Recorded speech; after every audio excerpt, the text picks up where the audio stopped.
예, 금리가 지금 제로 금리고 뭐 연준이 금리를 많이 내려서 기준금리가 5%대가 아니고 3%대 이러면 괜찮아요. 근데 금리가 높잖아요. 예, 그렇기 때문에 더 성장성에 대한 확신이 필요해요. AI 같은 더 놀라운 성장성에 대한 꿈이 필요해요.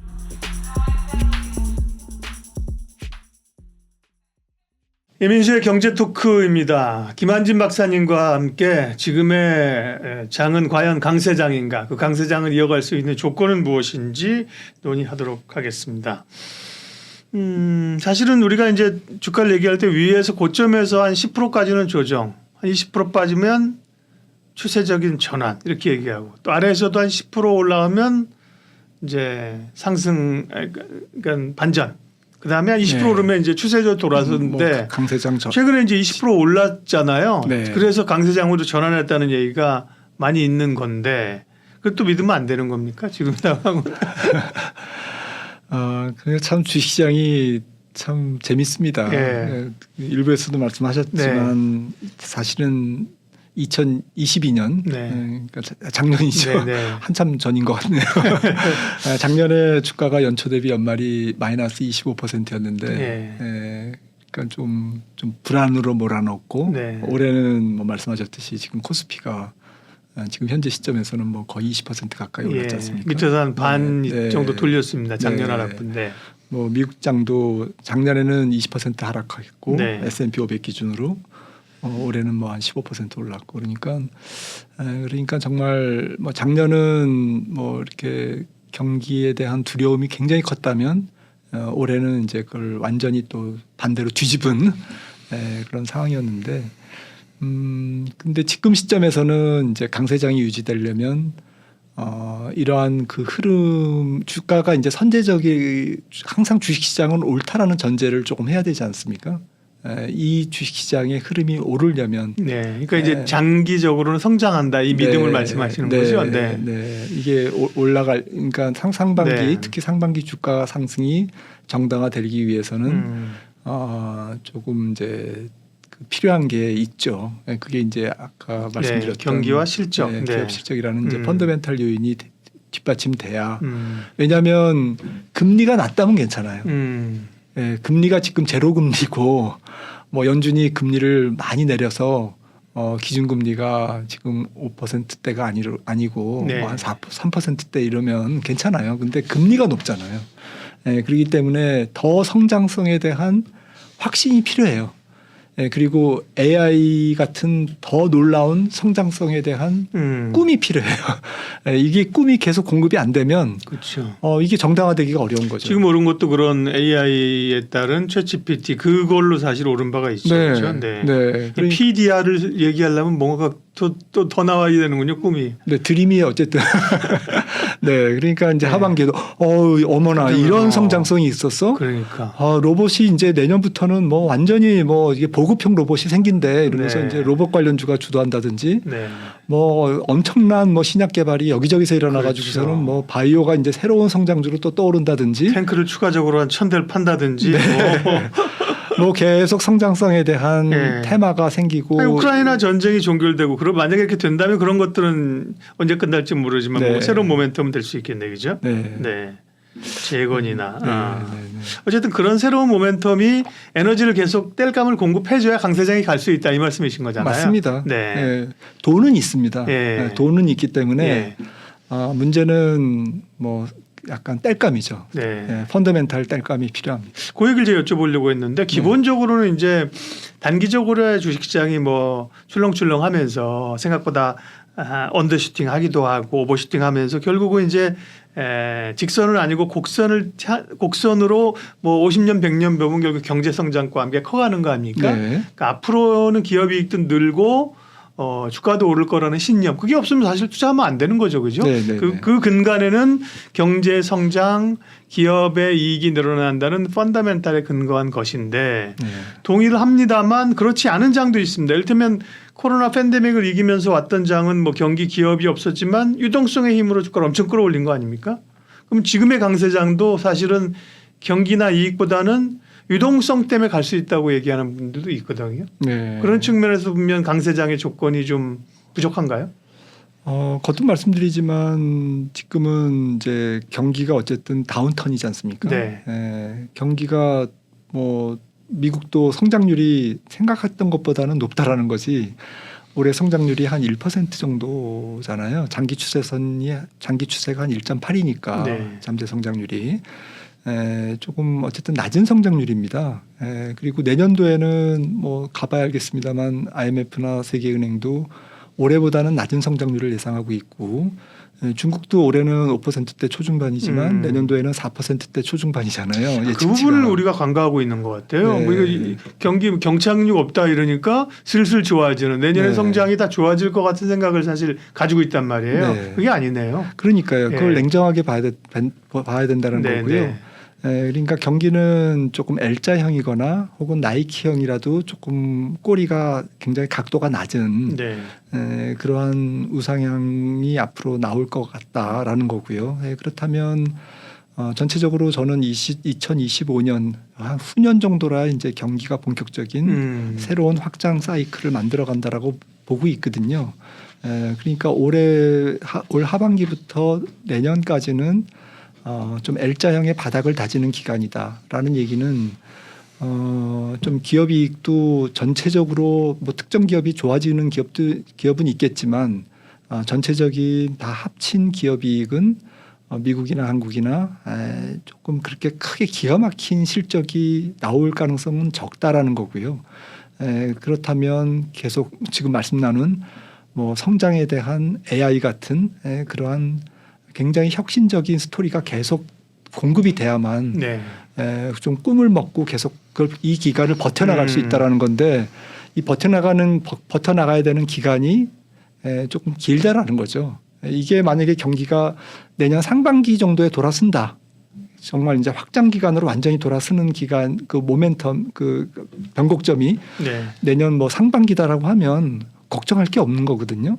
지금부터는 경기 순환주도 사고 은행도 사고 네.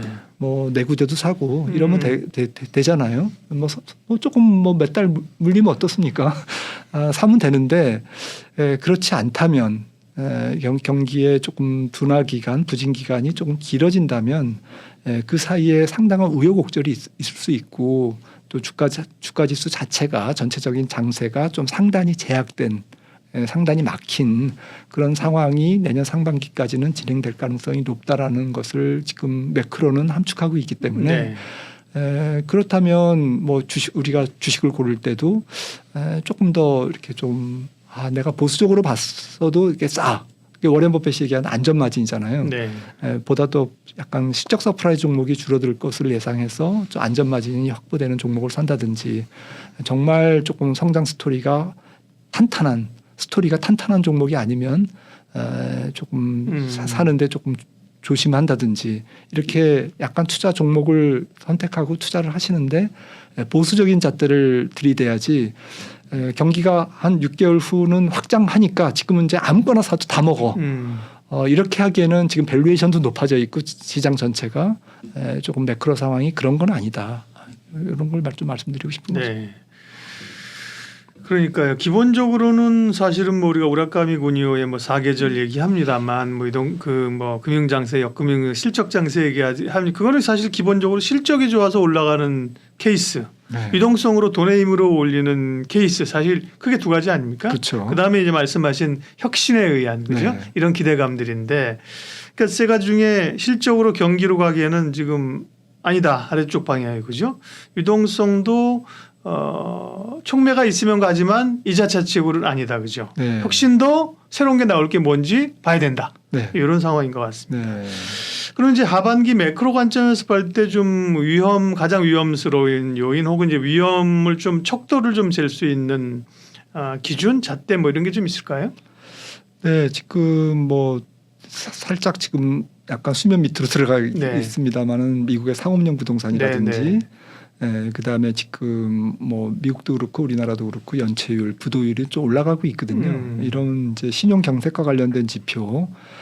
다행히 뭐 지금 하이일드 그러니까 투기 등급 회사들이 발행한 회사채의 스프레드 이런 것들은 그렇게 올라가 있지 않거든요. 다행입니다. 우리가 뭐 작년 가을입니까? 뭐 레고랜드 사태 막 이래가지고 그렇죠. 네. 뭐 증거사 들고 되게 어려워했거든요. 올봄까지 올해도 사실 봄에 다들 사석에서 그쵸. 방송 끝나고 나면 조심해야 돼. 올 3, 4월에도 그랬거든요. 네.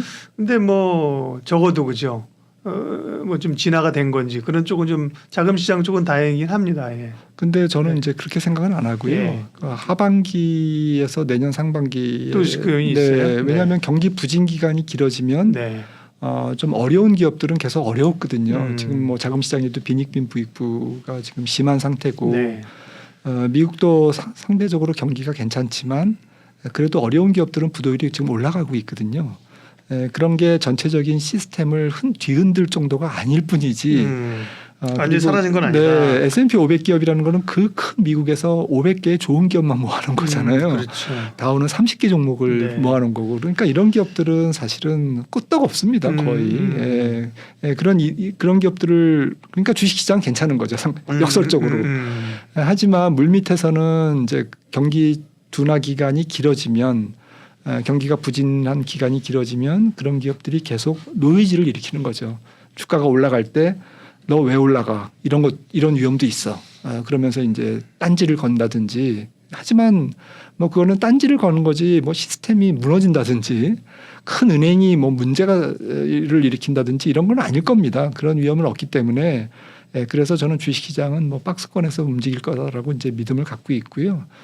그래서 다운사이드 위험, 그러니까 아래쪽으로의 위험은 막혀 있다. 위험도 막혀 있다. 위쪽으로도 좀 막혀 있지만 아래쪽으로도 막혀 있다라고 저는 생각을 하고 있고 그것보다는 뭐 거듭 말씀드렸듯이 조금 만약에 주식시장에 위험이 온다면 저는 이제 좀 다른 쪽에서 올 것 같아요. 다른 쪽은 사실은 상반기에 저질러 놓은 일 때문에 생기는 겁니다. 그게 무슨 의미입니까? 그러니까 결국에는 빅테크 종목들이 그 주가 상승 부분을 일정 부분 반납하는 경우가 가장 저는 두려워요. 반납 꼭 한다는 말씀이 아니고 만약에 사람들이 AI 이거는 지금 당장 돈이 안 돼. 장기적으로는 물론 우리가 가야 될 바고 뭐 전체적인 생산성도 높이고 좋은 테마고 또 빅테크 기업들이 너도나도 뛰어들 만한 그런 지금 아주 큰 수익성이 높은 아이템이긴 하지만 지금은 이게 돈이 돼서 뭐 기업의 수익에 그렇게 당장 영향을 주지 않아. 그런데 요즘 젊은 분들에게 현타잖아요. 현타의 시간이 오게 되면 만약에 이제 그렇게 되면 상반기에 끌어올렸던 PR이 높아진 그러한 성장주, 뭐 우리나라에서도 이제 뭐 2차 전지라든지 이런 성장주가 당장 돈을 버는 거에 비해서 너무 밸류에이션이 높아. 이렇게 만약에 쌩해지면 싸늘해지면 이런 것들이 가장 큰 문제죠. 그래서 제 생각에는 뭐 매크로보다는 오히려 상반기에 주가 상승을 주도했던 업종들이 하반기에도 그 스토리를 계속 유지할 수 있는지 여부가 하반기 관건이 아닐까요? 네. 결국 땔감이 좀 있어줘야 되는데 그죠? 땔감을 좀 찾아야 됩니다. 마지막으로 거시 매크로 관점에서 그래도 상대적으로 유망한 섹터나 스타일이나 업종은 어떤 건지 마무리해 주세요. 네, 그래서 좀 상대적으로 PR이 높지 않은 밸류에이션이 조금 착한 성장주를 좀 하반기에는 찾아야 될 것 같고요. 그러니까 뭐 같은 성장주 카테고리 안에서도 상대적으로 PR이 낮은 하지만 성장성은 당연히 높지 않겠죠. 성장주임에도 불구하고 그런 종목들이 오히려 하반기에는 괜찮지 않을까. 그리고 매크로 환경에서 조금 벗어나 있는 종목들이 있지 않습니까? 예를 들어서 자원개발이라든지 뭐 종합상사라든지 이 글로벌 또 미중 무역 분쟁이라든지 이런 부분들의 이런 뉴스들이 첨예하게 계속 나오면서 결국에는 뭐 서플라이 체인 공급망 자체의 기업들이 굉장히 좀 예민해질 것 같거든요. 그런 측면에서 뭐 워렌 버핏도 뭐 일본의 종합상사를 샀다고 하는데 우리나라도 뭐 자원을 뭐 좀 많이 갖고 있는 종합상사라든지 또 그런 글로벌 전체적인 공급망의 어떤 체인을 갖고 있는 그런 회사라든지 그리고 또 뭐 방산이라든지 뭐 이렇게 좀 매크로하고는 조금 관련이 없는 혹은 뭐 우크라이나 전쟁이 끝나면 뭐그 재건이라든지 네. 이런 테마주죠. 뭐 이런 테마주들이 매크로하고는 좀 관련이 없는, 그리고 상반기에 조금 소외된 업종이 제 생각에는 뭐 개인적으로 이렇게 종목을 보다 보니까 뭐 바이오라든지 그리고 뭐 인터넷이라든지 이런 인기 없는 네. 네, 뭐 중국 관련주라든지 예. 이런 것들이 인기가 없는데 많이 빠진 종목들, 그러니까 조금 못난이들 중에서 오히려 희망치기를 할수 네, 있다. 역발상으로 이런 것들이 좀 돌았을 수 있다. 그러니까 음. 사실 상반기에 올랐던 종목은 작년 하반기에 정말 죽을 쓴 종목들이 많지 않습니까? 올 상반기에 올랐던 네, 종목들이. 네. 작년에 뭐 엔비디아 같은 게 얼마나 많이 빠졌습니까? 테슬라도 반토막 네. 났고 올해 상반기에 다 복구했듯이 많이 복구했듯이 올해는 오히려 상반기에 올랐던 종목보다는 좀 쉬었던 종목들 중에서 조금 좋은 종목이 있는지 그런 찾는 노력이 필요할 것 같습니다. 예, 하반기 강세장의 조건과 함께 또 생각할 수 있는 상대적으로 유망한 섹터까지 말씀해 주셨습니다. 오늘 김한진 박사님 함께해 주셨습니다. 고맙습니다. 감사합니다.